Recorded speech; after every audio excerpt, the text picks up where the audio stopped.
Akkam jirtu kabajamoota fi jaalatamtoota hordoftoota biiftuu Oromoo bakkuma jirtanitti nageenyi kenna kan kabajaatiif kan jaalalaa isin haa ga'u isiniin jenna. Taansuudhaan oduu sa'a kanaa qabannee dhiyaannee jirra. Hanga dhuma sagantaa kanaatti nu wajji turaan affeerraa kenna. Kun biiftuu Oromoodha keessan jajjabeeffadhaa. Laayik sheer godhuu hin dagatinaa. Kallattii mangamatu duree oduu amma qabadhetti yeroo dabru oduun jalqabaa. Waggoottan torban darban Oromiyaa keessatti rakkoo nageenyatiin wal qabatee dagatamuu misooma baadiyyaa irraa kan ka'e bu'uuraaleen misoomaa hedduun manca'uudhaan haarofni immoo hojjetamuu dhabuudhaan hawaasni rakkoo bal'aaf saaxilamuu hawaasni naannichaa bakkoota garaagaraa dubbatanii jiru. Oduun itti aanu mootummaan Ameerikaa imaammata viizaa lammiilee Itoophiyaa godaantota hin taane irratti jijjiirama taasisee jira. Dabalata odeeffannoo kanaa qabna. Oduun itti aanu baankiin giddugaleessaa Raashiyaa shallagii ruubiiliiniin birrii wajjii fi mallaqa biyyoota biroo 12 wajjiin qabu ifa taasisuuf jedhamee jira. Dabalata oduu kanallee isiniin geenna. Oduu olmaa Oromiyaatti lolli Oromiyaa bakkoota garaagaraatti loltoota mootummaatti waraana bilisummaa Oromoo gidduutti gaggeeffamaa jiru akkuma itti fufeetti jira. Waraanni bilisummaa Oromoo lola bakkoota garaagaraatti gaggeeffamaa jiru kana irratti injifannoo gurguddaa fi boonsaa argadhaa jira kan jedhe yoo ta'u mootummaan gama isaatiin tarkaanfii bakkoota garaagaraatti fudhataa jiruun milkaa'aa jira jedhee jira. Waraanni bilisummaa Oromoo tarkaanfii waraanni mootummaa fudhatee fi injifannoo argadhe jedhe kana qeeqee jira. Tarkaanfiin waraanni mootummaa fudhate namoota nagaa irratti akka ta'ee fi qabeenya uummataa nagaa irratti akka ta'e himuudhaan qeeqee jira. Dabalata odeeffannoo kanaa qabna. Oduu biyya alaatiin Chaayinaan biyyoota 74 imala viizaa irraa bilisa ta'e hayyamtee jirti. Dabalata isaa isiniin kenna. Guutuu oduu kanneeniitiif kan biroo wajjin isin wajjin kan turan Bariisoo Ganamooti. Guutuun oduu akka itti aanu kanatti wal duraa duubanii isiniif dhiyaata. Oromiyaa keessatti waggoottan torban darban rakkoo nageenyatiin wal qabatee dagatamuu misooma baadiyyaa irraa kan ka'e bu'uuraaleen misooma baadiyyaa hedduun manca'aa kan jiranii fi akkasumas bu'uuraaleen misoomaa haaraan hojjetamaa kan hin jirre ta'uu irraa kan ka'e hawaasni naannoo Oromiyaa kutaalee garaagaraa himanii jiru. Akka hawaasni kutaalee garaagaraa yaada kennan jedhanitti daandiin konkolaataa baadiyyaa bakkoota garaagaraatti suphaa dhabuudhaan manca'uun bakka hedduutti sochii uummataa danquudhaan imala baanii galuun rakkisaa akka ta'e himanii jiru.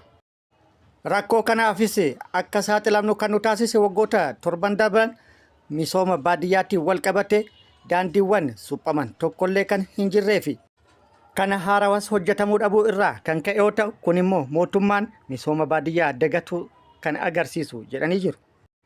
Akka misooma baadiyyaatti jijjiirama bara 2018 irraa waan guddaa eenee turre daandiin cirrachaa gara aspaaltiitti jijjiirama kan hin jirre immoo ni ijaarama yookaan ni tolfama jennee abdii guddaadhaan kan eegaa turre amma faallaasanii ta'uudhaan misoomni baadiyyaa xiyyeeffannaa dhabuudhaan guutumaan guututti dagatame haala jedhamuu danda'u irra geennee jirra jedhanii jiru.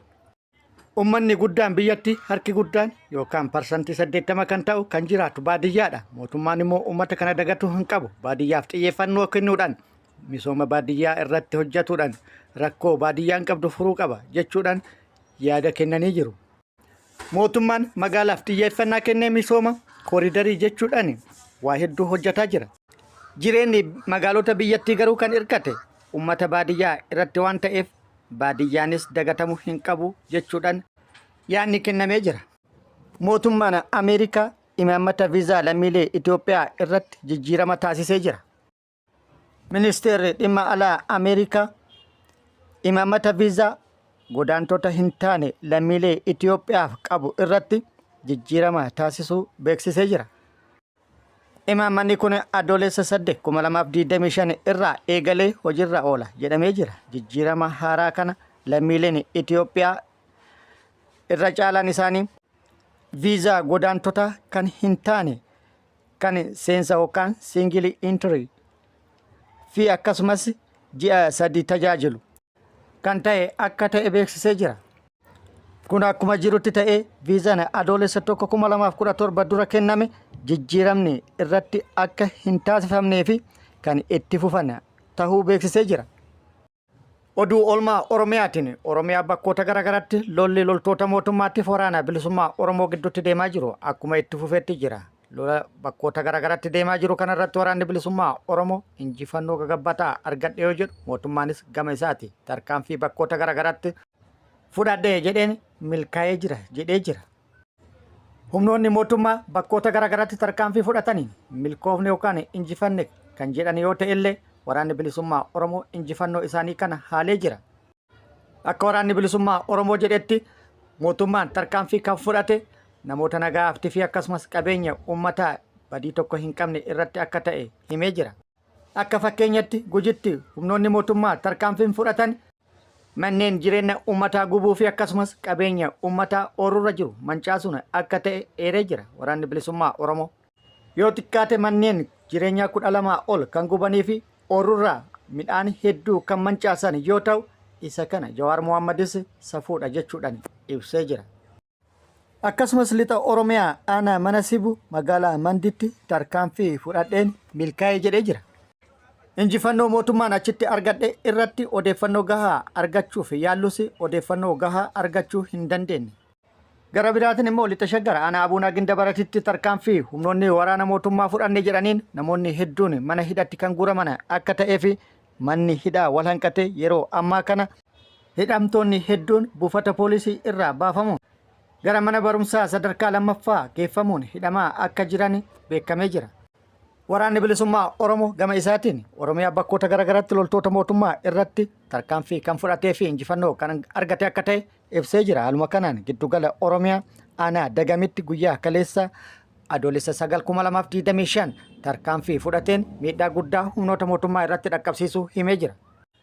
Aanaa Dagam Gandaraasoo Meenyaatti tarkaanfii fudhateen milishoonni hedduun addunyaa kanarraa kan godaanan akka ta'e himee jira. AKM 5 hiikkatuudhaan injifannoo irratti argadhe jedhee jira. Haaluma wal fakkaatu waraanni bilisummaa Oromoo lixa Oromiyaa godina Iluu Abbaa Booraa aanaa Urrumutti guyyaa kaleessa adoolessa 9/2025 tarkaanfii humnoota mootummaa irratti fudhatee miidhaa guddaa irratti dhaqqabsiisuun injifannoo irratti akka argate ibsee jira. Tarkaanfii fudhateen loltoota mootummaa hedduu addunyaa kanarraa godaansisuun hedduu immoo madoodhaan akka adabee fi meeshaalee waraanaa hedduus kan irraa hiikkate akka ta'e waraanni bilisummaa Oromoo beeksisee jira. Haaluma wal fakkaatuun achuma lixa Oromiyaa aanaa Diggaa fi akkasumas aanaa mana Sibuu bakkoota garaagaraatti haleellaa guyyaa kaleessaa loltoota mootummaa irratti raawwateen miidhaa guddaa irratti dhaqqabsiisuun injifannoo guddaa akka argate isin hin gennee turre.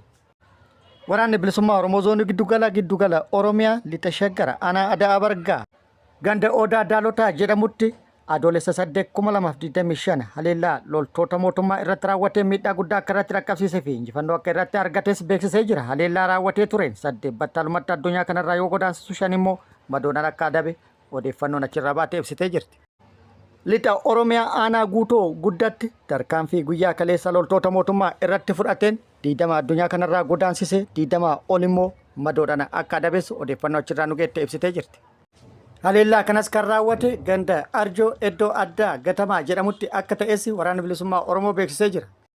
Oduu gara biraatiin immoo loltoonni mootummaa mooraa waraana mootummaa gadi dhiisuun gara mooraa waraana bilisummaa Oromoo dhufuu kan itti fufan yoo ta'u Wallagga lixa aanaa mana Sibuu bulchiinsa magaalaa Karrawaayyuu irraa ajajaan raayyaa ittisa biyyaa tokkoo fi miseensi raayyaa ittisa biyyaa tokko hidhannoo guutuu wajjin gara mooraa waraana bilisummaa Oromoo dhufanii jiru.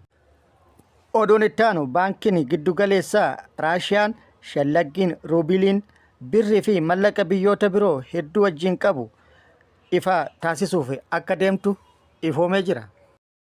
Baankiin giddugaleessaa Raashiyaa har'a adoolessa 10/2025 irraa eegalee shallaggii ruubiliin birrii Itiyoophiyaa waliin qabu ifa akka godhu beeksisee jira. Baankichi birrii Itiyoophiyaa dabalatee mallaqa biyyoota 12tiif shallaggii akka kaa'u murteessee jira. Mallaqoonni biyyoota biroo kunneen peesaa Kuubaa, diinaara Aljeeriyaa, riyaala Iraan, taakaa Baangilaadesh, kiyaatii Maayinaamar, Giriik Mongooliyaa, naayiraa Naayijeeriyaa, diinaara Bahareen, Booliviyoonoo Booliviyaa, riyaala Omaanii fi akkasumas riyaala Saawudiiti. Baankichi adoolessa 3 irraa eegale shallaggii sharafa alaasaa akka ifoomsu ibsa adoolessa 8/2025 baaseen gabaasee jira. Chaayinaan biyyoota 74 imala viizaa irraa bilisa ta'e hayyamtee jirti. Imalli viizaa irraa bilisa adoolessa 16 irraa eegale hojiirra kan oolu yoo ta'u biyyoonni 74 viizaa malee guyyoota 30f gara Chaayinaa imaluuf Kana hayyamame yoo ta'u viizaa malee gara Chaayinaa imaluun akka danda'amus himamee jira. Imalli viizaa irraa bilisa ta'e kun industirii turizimii biyyattii koovidiin akka malee miidhame deebisanii dandamachiisuuf gargaarsa akka ta'u kan yaadame jedhamee jira. Haa ta'u malee Chaayinaan biyya Afrikaa tokkoofillee carraa kana kan hin kennine akka ta'e himamee jira. Chaayinaan biyyoota Afrikaa carraa kana keessaa hambisuun isi carraaqqii dhiheenya kana Afrikaa keessatti hariiroo yookaan walitti dhufeenya fi akkasumas hirmaannaa guddisuuf gooten kan wal faalleessu jedhamee jira. Kana jechuun biyyoonni Afrikaa kan komatuu danda'an akka ta'es tilmaamamee jira. Maddi odeeffannoo kana Afrikaan News. Kabajamoota fi jaalatamtoota hordoftoota biiftuu Oroo oduu namaaf qabadde kan hanga ammaa kana guutuu oduu wajjin isin wajjin kan ture Ambariisoo Ganamooti. Hanga yeroo itti aanutti deebinee wal agarrutti nageenyi Rabbii isiniif haa baay'atu. Nagatti nu turaan hawwii kennaa nagatti nu tura.